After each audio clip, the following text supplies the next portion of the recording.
movements which begin with divine leaderships, without fail, without exception, are all peaceful.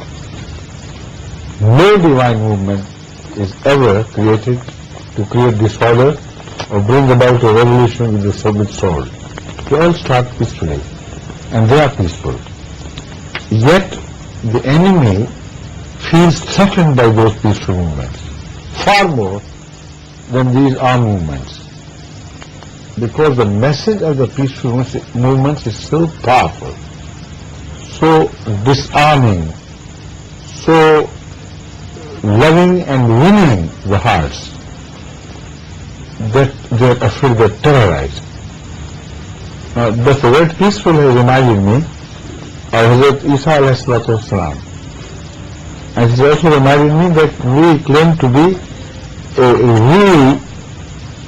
re-acting of Christian attitudes in Islam, which are also Islamic attitudes, not borrowed attitudes, but reliving the Christianity when it was purest, when it was so loving. That was destined to happen in Islam as well. This is why Ahmadiyya sallallahu alaihi wasallam predicted and prophesied that Messiah would appear in this ummah. This is the meaning.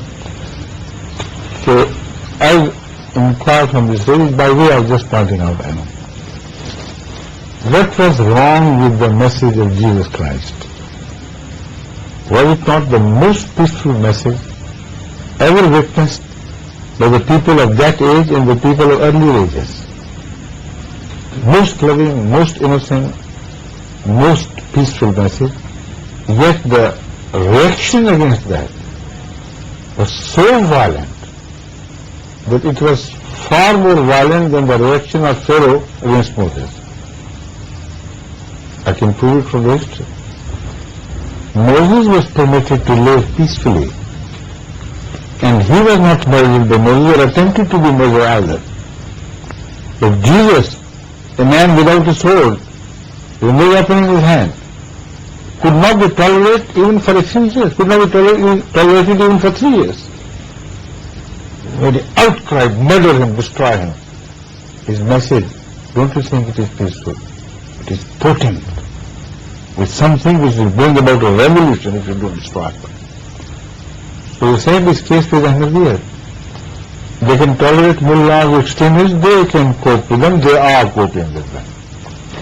Ahmadiyya, they know, if it is permitted to spread in Arab countries, it would be impossible to contain it in a smaller area. It will spread all along and capture the hearts of the Arab world, which will go out of the domains of the mullahs. It is not the governments which fear it as much as the mullahs do. This also must be understood properly.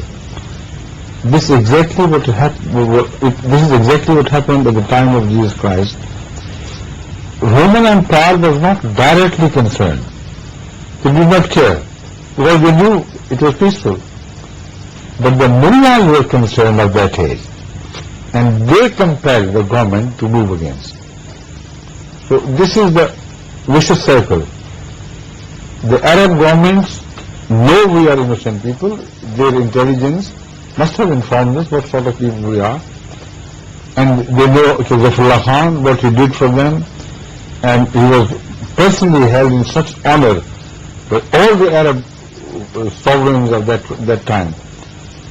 So they know it. It's not something hidden. But they know the mullahs cannot tolerate. And the mullahs will become angry and they will create disorder. So a peaceful movement is not acceptable to the mullah, and because of the fear of mullah creating disorder, they are afraid of us. Indirectly. If we go there, disorder there will be, of course. Because the mullahs will raise their hand and say, you are permitting them to do this, you are cooperating with them, you are extending your canopy over them, so we are going to fight you. So they say, let's get rid of this nonsense and headache, let them not come. And it is they together in this sense who are responsible for your not hearing about Ahmadiyya before.